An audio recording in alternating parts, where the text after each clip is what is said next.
फेरि पनि नमस्ते सबैलाई एकपटक। यो काठमाडौँबाट आउने बाटो त्यो पृथ्वी चोक हो। त्यो निलो घरदेखि लिएर यो सब सटरहरू यिनीहरू यहाँबाट लिएर वहाँ पुलबाट लिएर त्यहाँसम्म यो सब बस पार्कको जग्गा, पोखराको बस पार्कको जग्गा, अन्तर्राष्ट्रिय बस पार्क भन्छ यहाँ। यो हेर्नुहोस्, यो जति पनि यो दोकानहरू छ यो सबै यो पृथ्वी यो पहिला पृथ्वी राजमार्ग चल्ने बस अड्डा हो। यहाँ यो बस पार्कको जग्गाहरू हो सबै। यो हेर्दै जानुहोस्, यता मेन बाटो हो यो है। अनि अब यताबाट हेर्दै जाउँ, यो सटरबाट हेर्दै जाउँ। यहाँ जति तपाईँले हेर्नु भएको छ यो सब सुगमवासी जग्गाहरू यिनीहरू। अब यो कहिले भत्किन्छ? यहाँ पेट्रोल पम्प पनि छ।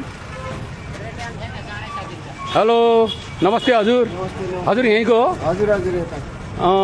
अनि के यहाँ केही सम्बन्ध छ हजुरको? नमस्ते हजुर। हजुर हो यहाँको साउ? भाडा कति दिनुहुन्छ हजुर? महिनाको 35,000। कसलाई दिनुहुन्छ यहाँको? हजुर अनिस पालिखे। ओके, ल हेर्नुभयो, ठुल्ठुलो मान्छेहरू पालिखे भनेपछि तपाईँले बुझ्नु नेपाली काङ्ग्रेसको हुन्। यो सब जग्गा यो बस पार्कको जग्गा कब्जा गरेर राखेको यो सबै। यहाँ सब भाडामा चाहिँ मजाले पैसा कमाएछ। बस पार्क यो अगाडिको जग्गा खुल्ला हुनु सट्टामा हेर्नुहोस् त तपाईँहरूले हालत हेर्नुहोस्। अब अगाडि पनि तपाईँको पेट्रोल पम्प छ। फेरि त्यो पेट्रोल पनि यही बस पार्कको जग्गामा बनेछ।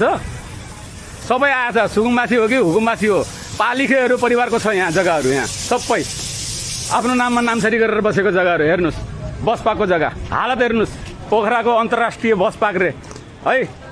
ल यो सटर छ, यो सटरको अगाडि फेरि त्यहाँ हेर्नुहोस्।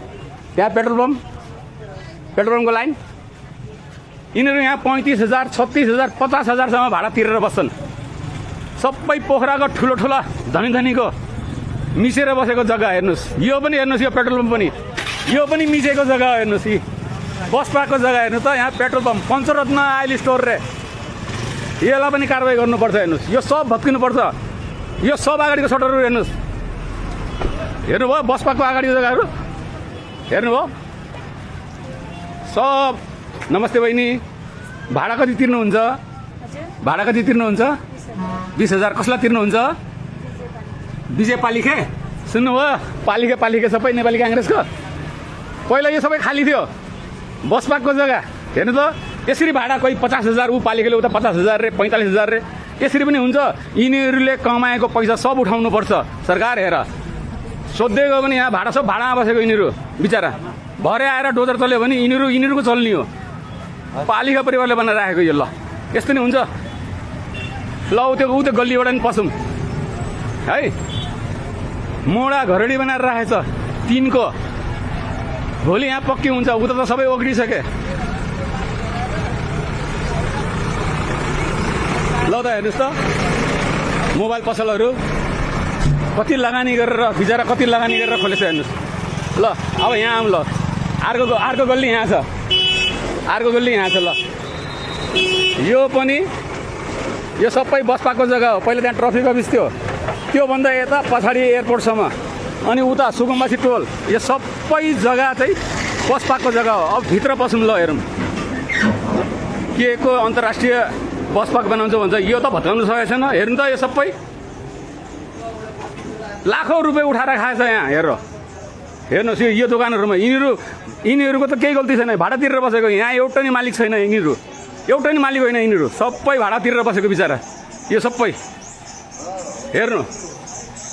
अब बस छ भित्र बस पार्क, बल्ल यहाँ आयो बस पार्क।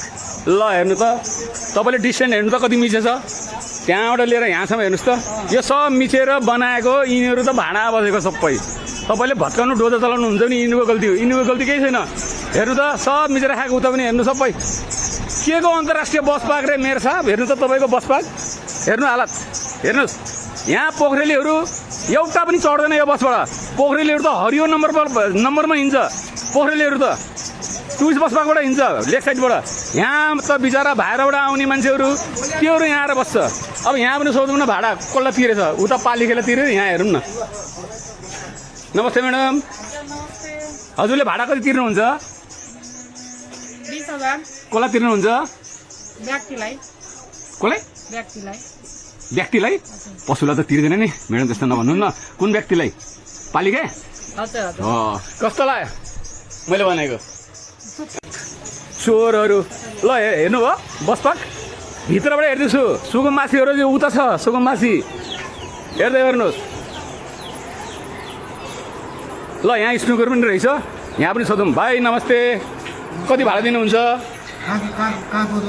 कति यहाँको भाडा कति तिर्नुहुन्छ यसको भाडा हजुर यसको भाडा त ओनर हुनुहुन्न म त यहाँ बस्ने कर्मचारी हो अनि कति अनि कसलाई तिर्छ नि भाडा कसको यो सटर यो त्यहाँ हाम्रो त्यहाँ पालिका त्यहाँ हुन्छ नि काउन्टरमा 12 नम्बर काउन्टर सबै उहाँले नै हो दिने कुन कुन 12 नम्बर काउन्टर हुनुहुन्छ नि सबै दोकान नाम भाडा के त्यहाँ दिने हो कि हो दोकान नाम के हो 12 नम्बर सेवा केन्द्र 12 हुन्छ सेवा नम्बर 12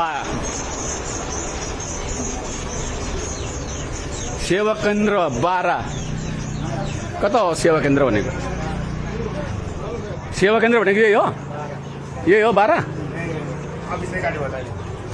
हेलो ए कुनै छैन भाइ यहाँ भाइ यहाँ कोही छैन स्टाफहरू कुन हो यता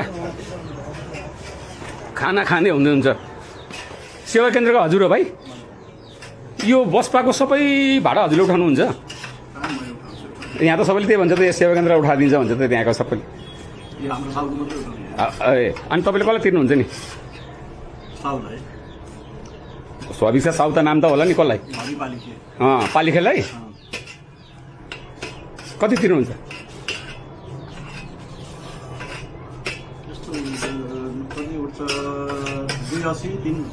2,80,000 हेर्नु सुन्नुभयो गरिबहरूको घर हो यो यो गरिब हो यो नेपाली काङ्ग्रेसको पालिका परिवारले मिसेको जग्गा हो सबै यो अगाडि बसपाकको पहिला नेता थिए यिनीहरू ठुल्ठुलो जिल्ला विकासमा केमा यिनीहरूले आफ्नो पुरा यहाँ बनाएको छ लगेर अब मेयर साहब हिम्मत छ भने यहाँ आइज त एकताल डोजो चलाउनु यहाँ आइज डोजो चलाउनु खोइ त बसपाक राम्रो